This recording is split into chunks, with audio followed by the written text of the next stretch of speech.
Hey, Campbell.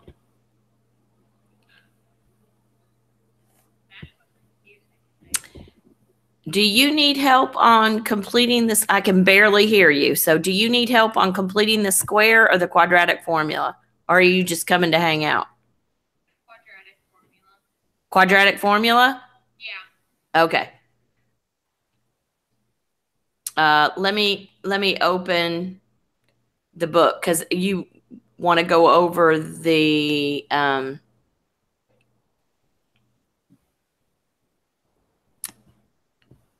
probably most specifically the guided practice, right? Yeah. Okay.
Now I'm trying to get a blank PDF open too so that I can actually write on it.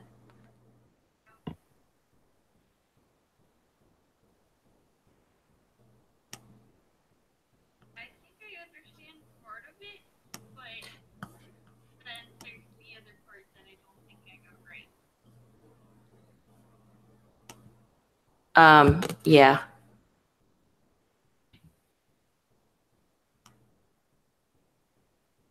Probably just need to see a few to make sure that you're doing it right. It's not difficult because you're just plugging in numbers. It's just a little like tedious. Does that make sense? Yeah.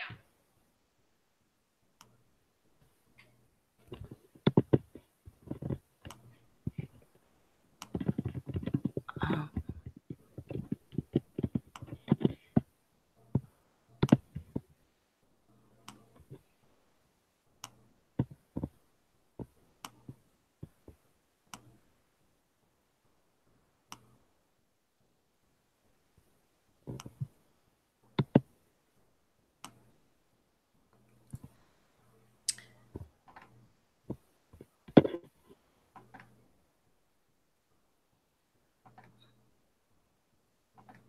Technology is a beautiful thing,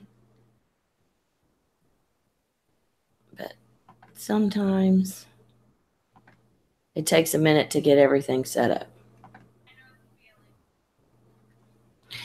Okay, so the first guided practice problem was x squared minus 8x plus 16 equals 0. And the quadratic formula is, I probably should have written it at the top, negative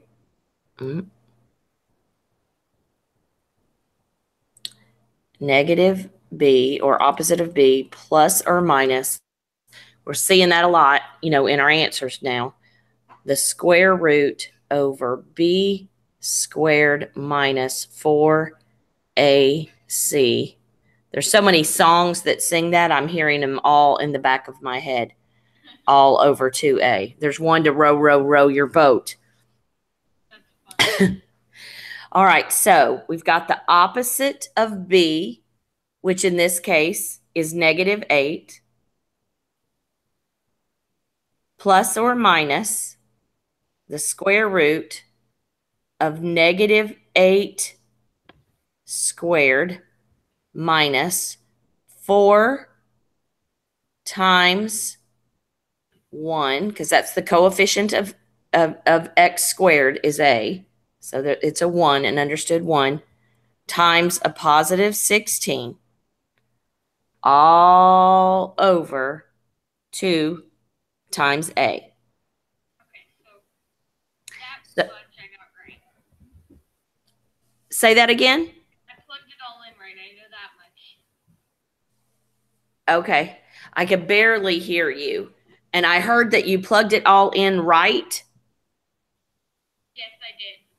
Okay. And so then you got 8 plus or minus, and then the square root of 64, because 8 squared, negative 8 squared is 64. And you got 4 times 1 times 16. That would be 64 as well, wouldn't it? What is that's 64, right? Yeah, that's what I got. Okay. So we're going to have the square root of 0, which is 0. So we've got 8 plus or minus 0, which that's just going to be 8 over 2, which means there's only one answer, which is 4. Which quite technically, if you look back up here, it is a perfect square. Yeah. Because x minus 4. I did it right. Yes, you did it right. I had no doubts, really. All right, so then the next one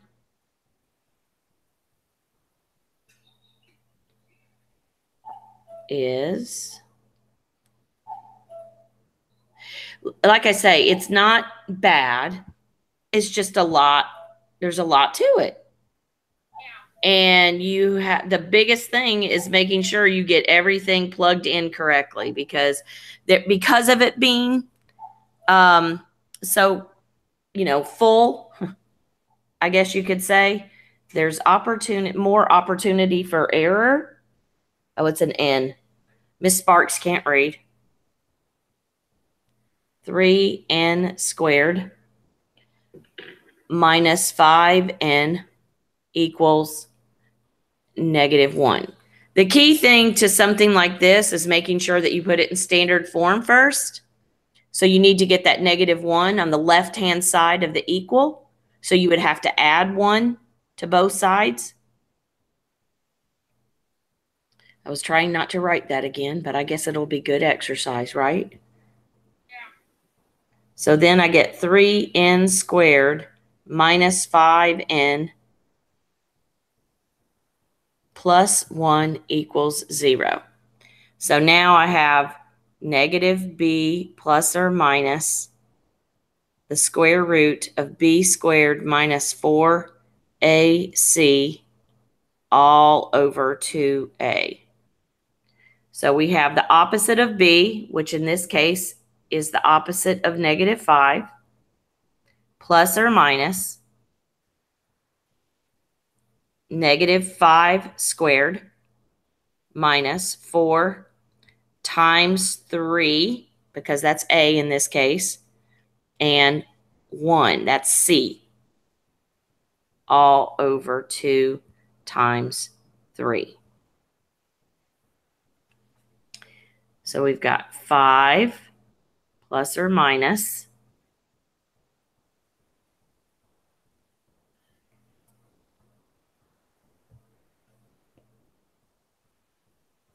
I guess it's not going to let me erase 25 minus 4 times 3 times 1 is 12,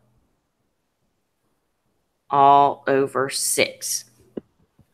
And so then that's going to give me 5 plus or minus 25 minus 12 is 13, right? Yes, ma'am. Square root of 13 all over 6. And that's how I want you to leave your answer. I don't know that they necessarily do that in the book. I think they probably come up with some kind of decimal, but I don't want that. That's exactly how I want you to leave your answer.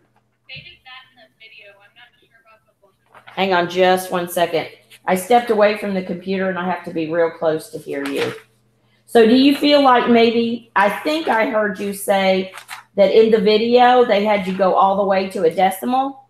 No, in the video they had me answer like this. In the video, they left it like this? Uh-huh. Oh, okay, good. I I I changed the video, I think, this year, but I'm not absolutely sure because the prior video, um, one of the teachers that taught this before had you take it to decimal, which, obviously you can plug this in your calculator at 5 plus the square root of 13 divided by 6. I mean, everybody can do that. But the key is this is a complex number. And I don't remember if I said this in your class, but the square root of 13 is going to be, it's an irrational number, and it's going to be a repeating decimal for days.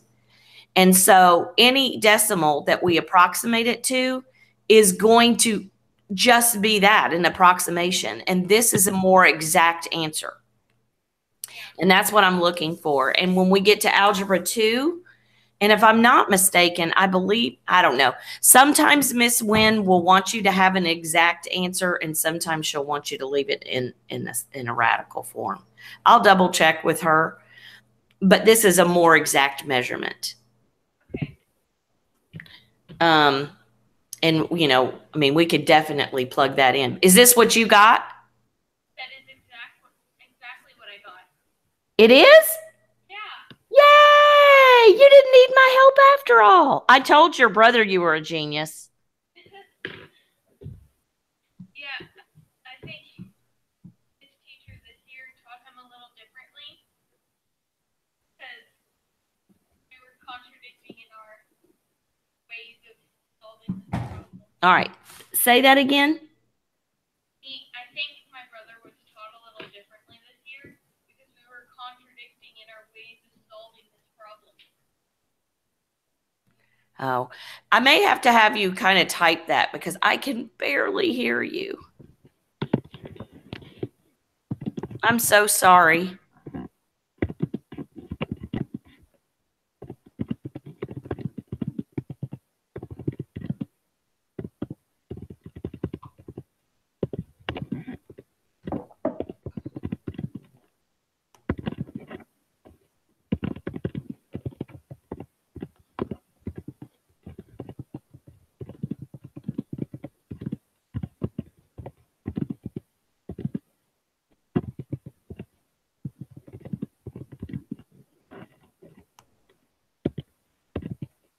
I'm going to erase while you type.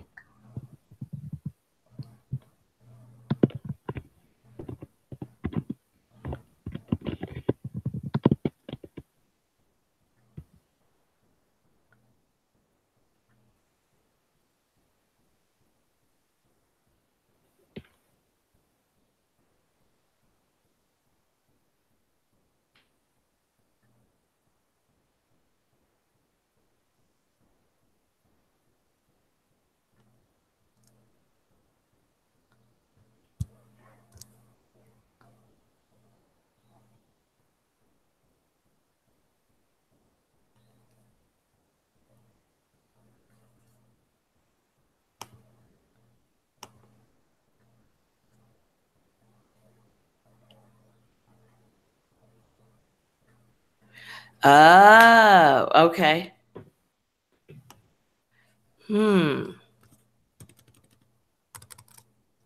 Okay, do you feel like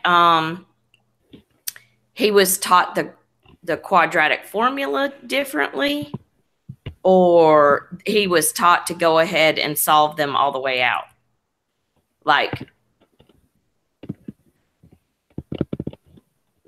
or all of the different ways of factoring?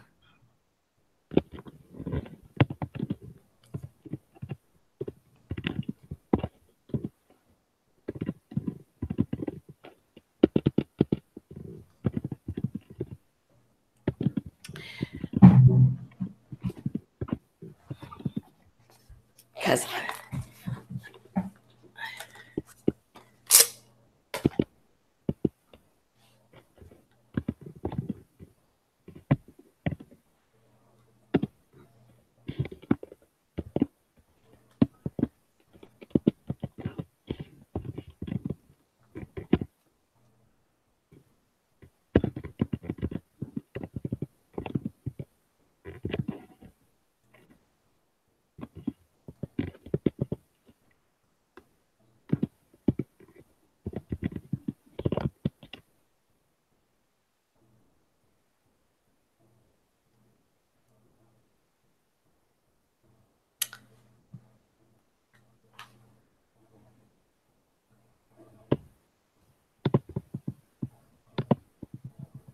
Oh, okay. I got you. Well, if he was taught to leave it as the square root of 0 over 2, it's because she is wanting them to leave the square root in the answer. And I'm suggesting that if it's easily solvable, like for the square root of 0, that's pretty easily solvable. There's only really one square root of 0, so that's going to be 8 plus or minus 0 over 2. And so that can get you all the way down to 4 pretty easily. So if you can get to a solid answer pretty easily, then take the square root out. But it sounds like she likes to leave the square root in the answer and not bring it to it, which is the most important thing for me to find out. So y'all would have solved number 2 exactly alike, because you left a square root in your answer.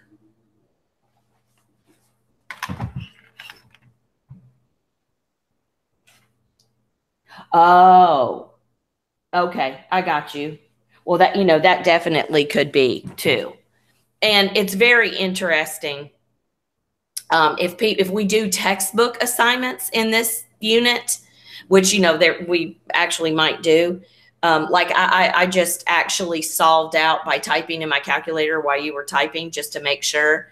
On number two, what we just solved, that 5 plus or minus the square root of 13 divided by 6, the one that we just did, if you plug it into your calculator, you get 1.4342585546, or, you could round it, or the other answer is like 0.23 something. So, like I say, everybody can usually pop that into your calculator and get an answer. But I really want to get y'all to seeing these complex numbers, because that's really what's used in Algebra 2 more. So I feel like if I can, get y'all kind of used to seeing it, it won't be, scary once you get to Algebra 2.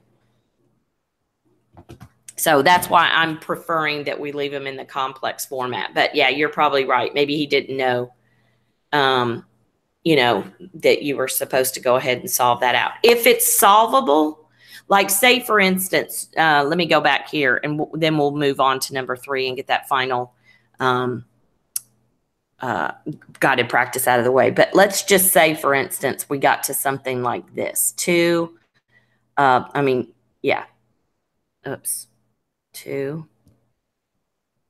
plus or minus the square root of 64 over 2. Let's just say we got to something like that. Well, we know the square root of 64 is 8 over 2.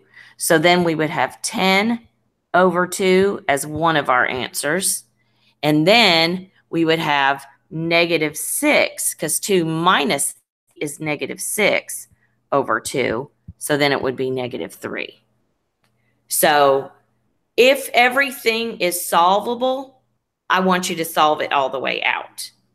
If it is not, you can leave it in the radical form, which leads me to another example. This is just an example. This isn't an answer to anything. I'm just going to make up an answer that we might get from the quadratic formula.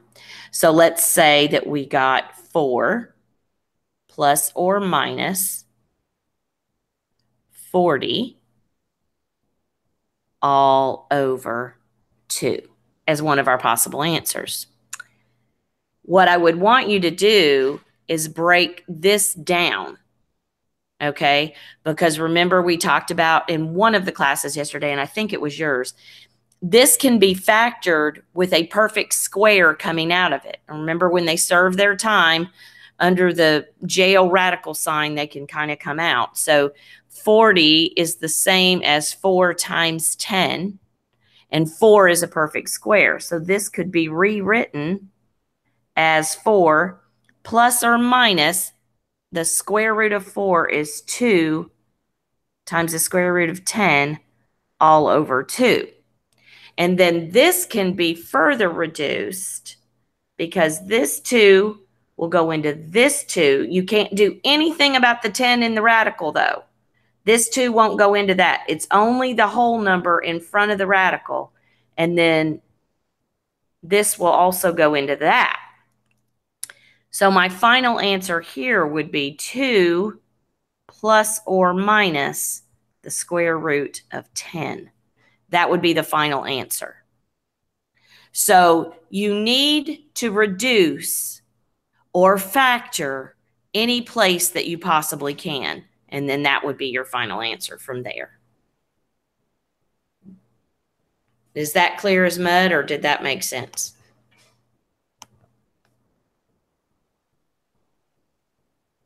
Okay. So, okay, great. Great.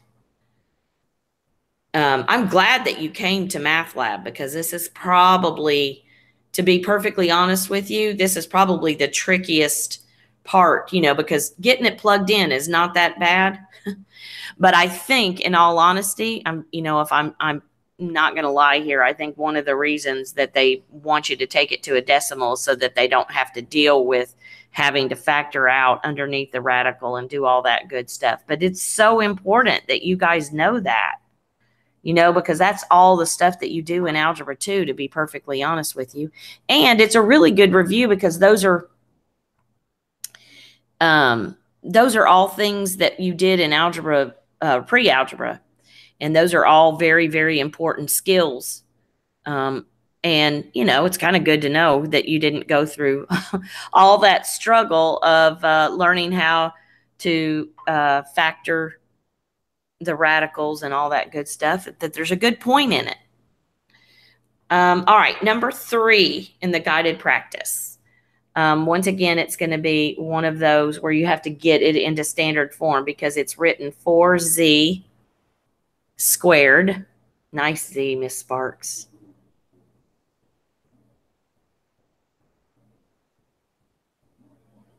Equals 7z plus 2. And now to get that in the quadratic, or the standard quadratic form, or standard form, we've got to subtract 7z from both sides. So now we have 4z squared minus 7z equals 2. And now we want to subtract 2 from both sides, because this right side has to be 0. This kind of tells you why we went through all that trouble earlier this year of learning how to add and subtract polynomials. This is kind of an application of that, making sure you don't combine unlike terms. All right, now we're going to plug it into the quadratic formula. Minus b plus or minus the square root of b squared minus 4ac all over 2a. So the opposite of b is, I better go up a little higher. Opposite of -7 plus or minus -7 squared minus 4 times a is 4 times c is -2 all over 2. Oops, I was solving it in my head. So the opposite of -7 is 7 plus or minus 49. And then 4 times 4 is 16. And 16 times a -2 is a -32. And so that would be a minus 32.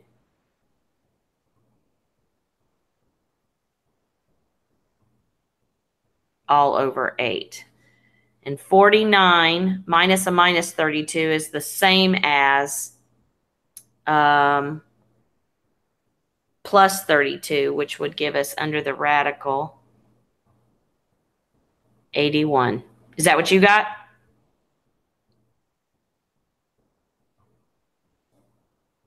So that's going to be a perfect square. So it's 7 plus or minus 9 all over 8, which is going to be 16 over 8, which equals 2, or negative 2 over 8, which is negative 1/4. So those are your two answers, 2 and negative 1/4. I'm going to switch back over to see if that's what you got.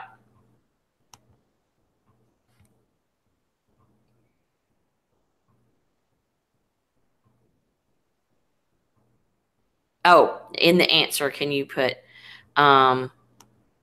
you know what? That's a really good question, and I appreciate your attention to detail.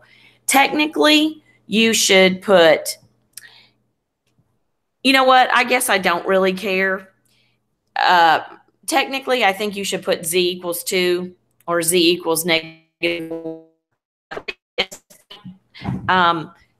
When you're doing all this other great stuff, maybe I'll just settle for the 2 and negative 1/4, because there's a lot going on there. And to go back and just remember whatever it was, yeah.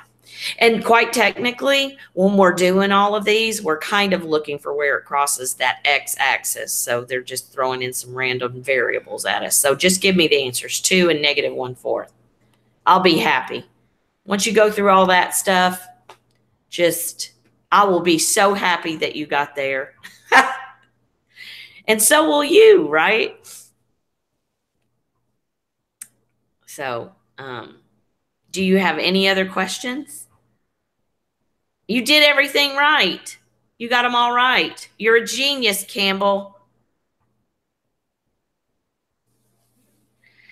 Okay. Well, you have a blessed day. Take care. Bye-bye.